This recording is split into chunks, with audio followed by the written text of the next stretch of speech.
The first light of spring broke over the rolling hills of Ash Hollow, painting the sky in bands of honey gold and pale violet. In the center of that sleepy valley stood an old man, Eli Dovenshire, with a straw hat pushed back over his silver hair, boots caked in clay, and a quiet ache in his knees that told him the earth was waking again. Birds called overhead, dew steamed off the soil, and Eli, as he did every year, whispered toward the horizon, "Lord, let your mercy fall like rain. I'll do the rest with these two hands." His field stretched wide like a promise. Wheat would rise there, corn, maybe tomatoes if the rabbits didn't steal them again. But smack dab in the middle, like a wound that wouldn't heal, sat the stump. It wasn't just any stump. It was like a ghost of a mighty oak. Lightning struck 17 years ago during a storm so loud it rattled the windows at the church. Eli had always meant to remove it, and every year life got in the way. But now it was sinking, rotting, twisting the soil around it, and for the first time Eli saw it as not just a nuisance, but as a threat to his best crop. With a grunt and a worn axe, Eli went to battle. Thwack, thwack, thwack. Each swing sprayed splinters, but the stump didn't budge. He dug with a rusted shovel, poured salt water. He even tried kerosene, thought it scorched more of his patience than the wood. By dusk, the wind picked up, and the sky turned to bruised plum. Eli leaned against the fence post, panting, muscles shaking, sweat stinging his cracked knuckles. "Why, God," he shouted towards the heavens, "you could burn this thing out with one breath." But all he heard in reply was the rustle of barley and the hum of crickets beginning their nightly hymn.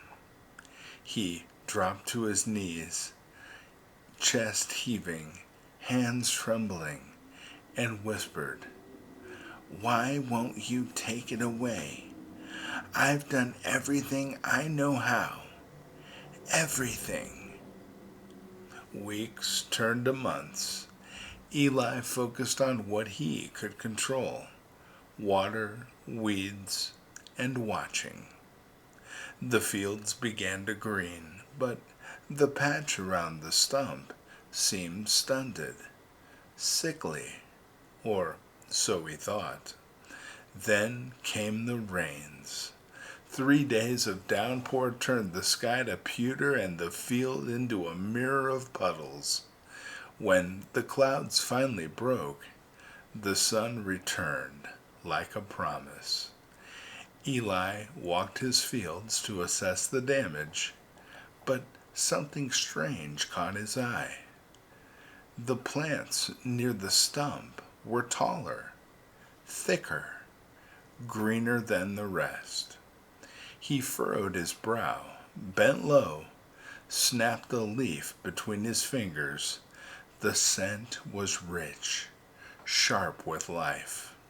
He dug into the soil with his bare hands and gasped. The earth was black, loamy, and warm, like fresh coffee grounds mixed with rain.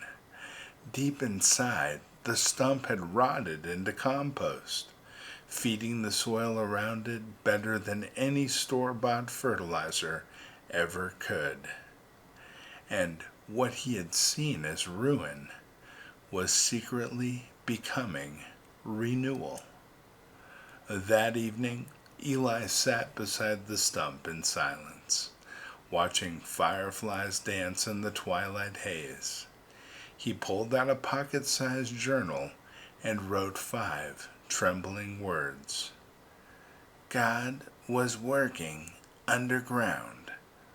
He remembered his own life, the loss of his wife 5 winters ago, the prayers he thought went unanswered, the aching silence of God.